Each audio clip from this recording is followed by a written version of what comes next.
Merci. La parole est à Patrick Hetzel pour le groupe UMP et pour 10 minutes maximum.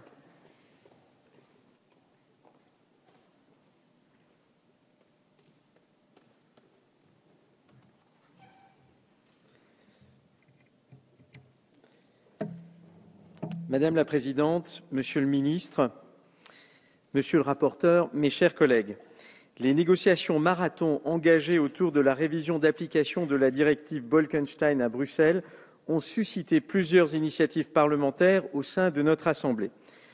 Une proposition de résolution adoptée à la quasi-unanimité et une proposition de loi que nous nous apprêtons à adopter définitivement aujourd'hui et dont l'objet s'est élargi à la lutte contre la concurrence déloyale en général.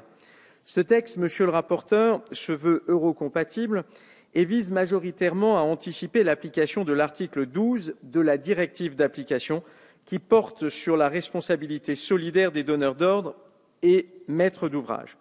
Cela a été dit, les initiatives prises au sein de cette Assemblée ne visent pas à lutter contre le détachement en lui-même. Si le maintien du versement des cotisations dans le pays d'origine prête à polémique, car il s'agit d'une perte structurelle de cotisations pour le pays d'accueil, il permet aux travailleurs détachés de rester affiliés à leur caisse de sécurité sociale le temps du détachement, qui n'est pas censé durer plus de 24 mois. Or, cette mesure a priori protectrice connaît un destin controversé, puisqu'elle est malheureusement trop souvent détournée par des employeurs peu scrupuleux qui s'affranchissent du droit du pays d'accueil. Il faut le dire, la directive Bolkestein est devenue au fil des années un outil de concurrence déloyale, de dumping social et de développement du travail low cost dans des conditions indignes. Ces dérives se sont installées progressivement sous l'effet d'une jurisprudence excessivement libérale et de l'entrée dans l'Union européenne de pays aux réalités socio-économiques très diverses. Au vu des abus qui ont été constatés, notamment des pratiques à grande échelle d'optimisation sociale, il était en effet positif de donner une nouvelle impulsion à la lutte contre les dévoiements en cours, alors surtout que les discussions s'enlisaient à Bruxelles et que nous savions que l'accord qui serait finalement obtenu ne s'appliquerait qu'à compter de 2016 au mieux. C'est pourquoi le groupe UMP a abordé ce débat avec un a priori favorable. Le texte a beaucoup évolué lors de son examen à l'Assemblée.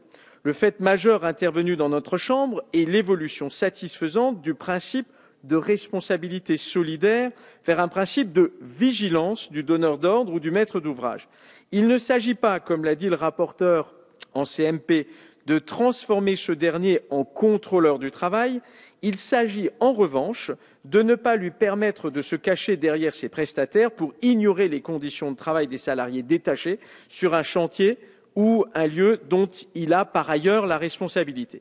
Toutefois, ces évolutions diverses du texte avaient contribué à le complexifier et à en écorner partiellement la lisibilité.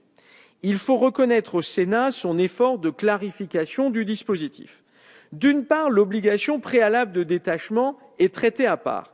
Elle est élevée au niveau législatif, doit être remplie par le prestataire qui détache des salariés et vérifiée par le donneur ou maître d'ouvrage. Cette double obligation n'est plus liée au principe de responsabilité solidaire, mais est assortie de sanctions administratives votées au Sénat et pouvant aller jusqu'à 2 000 € par travailleur détaché. Je souligne au passage la lourdeur de cette sanction qui peut suffire à mettre une entreprise à terre. D'autre part, le dispositif de vigilance comporte 3 volets. Tout d'abord, un volet hébergement qui reste le plus proche dans la forme du dispositif initial de responsabilité solidaire. En effet, le donneur d'ordre est véritablement lié à l'action de son sous-traitant. Si le sous-traitant, après injonction du donneur d'ordre, ne règle pas la situation, celui-ci est tenu de prendre à sa charge l'hébergement collectif des salariés concernés. Un volet relatif au noyau dur d'obligations dues aux salariés détachés, avec un devoir d'injonction du donneur d'ordre envers le sous-traitant indélicat et d'information envers l'inspection du travail, constitue le deuxième volet. Dans ce cas, on est véritablement dans un dispositif de vigilance, puisque la sanction encourue par le donneur d'ordre est bien celle qui punit un défaut d'injonction et d'information, et non pas celle qui lie le donneur d'ordre à son sous-traitant, de telle sorte qu'il prenne à sa charge des défaillances de celui-ci. Enfin, un volet relatif au paiement des salaires étendu à tout co-contractant, sous-traitant et co-contractant d'un sous-traitant, qui est, dans la forme, une synthèse formelle des deux autres volets. Le donneur d'ordre a un devoir d'injonction et d'information. En cas de non-respect de ce double devoir, il est tenu solidairement au paiement des rémunérations. Vous constaterez tout de même, mes chers collègues, que ces trois volets n'obéissent pas à un parallélisme formel dans leur rédaction et exposent le donneur d'ordre à des sanctions à géométrie variable. Malgré cette réserve, force est de saluer le fait que la proposition de loi issue de notre Assemblée s'appliquera à tous les secteurs de l'économie et non pas seulement au secteur du bâtiment et des travaux publics, comme le prévoit la directive d'application. Elle s'appliquera également à toute la chaîne de la sous-traitance. C'est ce dernier point en particulier qui devrait permettre de mettre en place une pression à même de décourager la création d'établissements dits coquilles vides qui n'exercent pas d'activité en tant que telle et ne servent qu'à détacher des travailleurs. Notre groupe n'est donc pas opposé au cœur du texte, soit cette traduction à la française du principe de vigilance du donneur d'ordre et du maître d'ouvrage. Naturellement, il s'agit d'aménagements qui ne sont pas de taille à lutter totalement contre la véritable cause de l'explosion des détachements, en l'occurrence le coût du travail. Néanmoins, nous disons que ça va dans le bon sens. En revanche, un certain nombre d'autres mesures suscitent notre interrogation et notre opposition. Nous avons soulevé à de nombreuses reprises l'ambiguïté de la mise en place d'une liste noire des entreprises indélicates. Elle n'exclut pas les entreprises concernées des marchés publics, ni n'empêche les donneurs d'ordre de contracter avec elles, mais joue sur la réputation des entreprises, ce qui peut être encore plus destructeur à long terme qu'une interdiction d'accès aux marchés publics. Le groupe UMP est heureux de voir que la CNIL aura son mot à dire, comme il l'avait demandé, mais regrette beaucoup l'abaissement du seuil de 45 000 à 15 000 euros à l'Assemblée, puis la suppression de tout seuil au Sénat. Cette suppression peut conduire de très nombreuses entreprises à porter une marque d'infamie pour des infractions qui, à notre sens, ne le justifient nullement. Il convenait de revenir au moins à un seuil de 15 000 euros. On regrettera également la malice du gouvernement, Monsieur le ministre, qui a profité d'un amendement soi-disant rédactionnel à l'Assemblée pour faire passer d'1 an à 2 ans la durée maximale d'inscription sur la liste.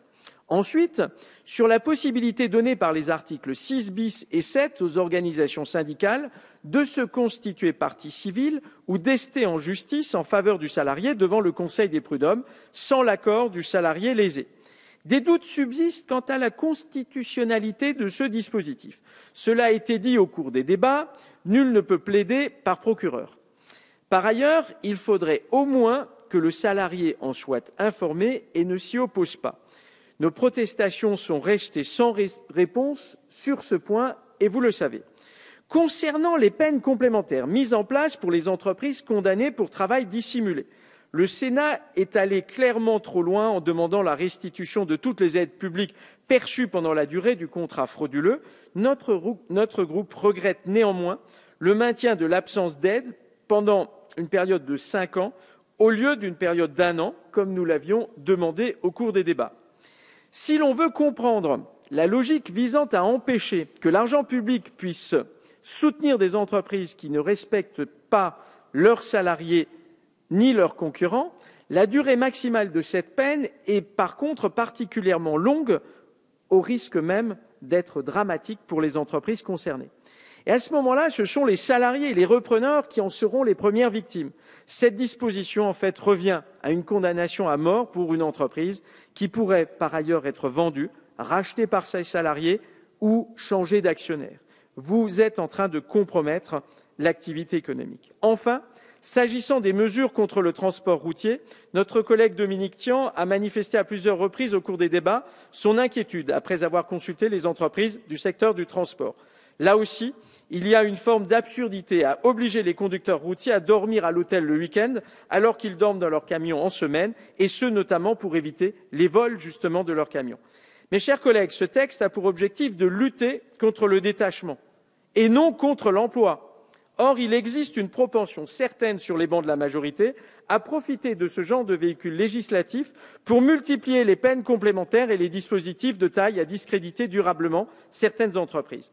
Pour conclure, notre groupe s'abstiendra sur ce texte. Notre abstention doit aussi s'interpréter comme une protestation à l'encontre, cette fois-ci, du gouvernement qui ne s'attaque pas au vrai problème. En l'occurrence, nous considérons que le vrai problème, c'est l'emploi. Or, avec des mesures de ce type-là, on est en train de stigmatiser les entreprises, on est en train de montrer du doigt les entreprises, et je crois que ça n'est pas dans la bonne direction que nous allons en ce faisant. Je vous remercie. Merci.